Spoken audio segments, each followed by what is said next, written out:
In this short video, I'm going to show you a couple of ways for making sure that your students understand the content on your website, in particular by providing definitions of key terms and jargon.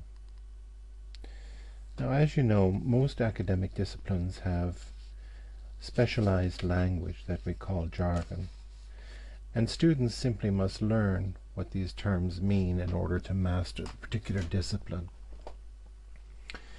I'm going to demonstrate here by going to the Fifi Teaches website, which is our practice website for Fifi, and I'm going to assume, and we've gone here from our art class down to her art resources page, where she's included this video on Baroque art.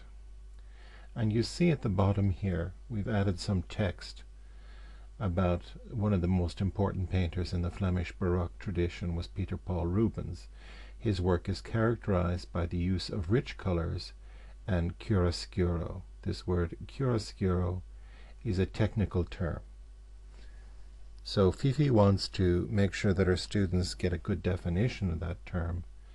And the easiest way to do that is to use an existing dictionary, online dictionary, or word list to define it. So what we're going to do is we're going to open up a new window here, and we're going to use our search engine up here. As you see, I've already prepared this. We've typed in the word chiaroscuro definition, and just to limit it a little bit, we've said art, in case it crops up in another discipline. And when I click enter, I get a Google search here, and you'll see there are quite a number of sites that give definitions of the term chiaroscuro. We could go to Wikipedia for one. Let's just have a look at that quickly.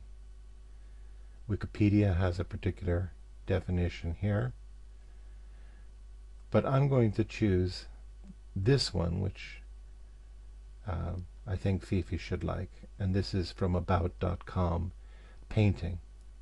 Now you see here the art glossary section includes a definition of the term chiaroscuro, and here's the definition. An Italian word literally meaning light-dark, used to describe the skillful balance of light and dark in a painting, with strong contrast to create a dramatic effect.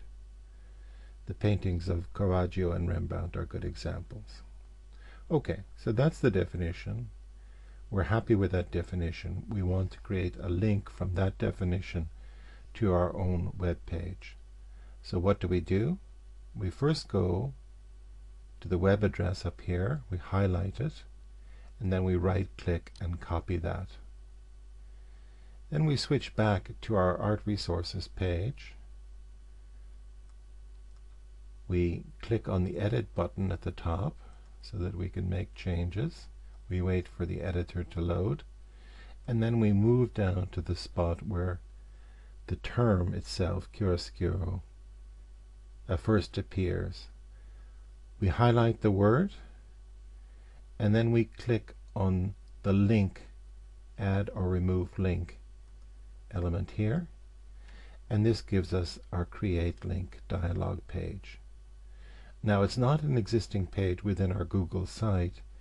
In fact, it's a web page, and so we click on a web address here.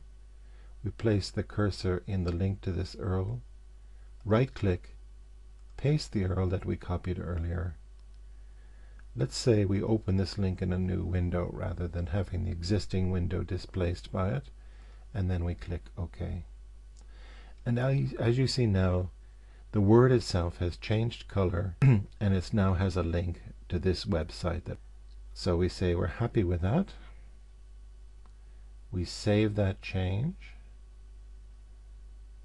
and then you'll notice that when we go back here, we now have a new link to this website. We click on it once, and it immediately jumps into a new window or a new tab that goes back to our about.com definition. Okay? Now that's the simple way of doing it. If you're not happy with the definitions you find online, you could consider creating your own glossary page, which is a bit more work. But it's also possible to ask your students to create a glossary page as an in-class project. And that's a good way of getting them to do some of the work for you and also learning in the process.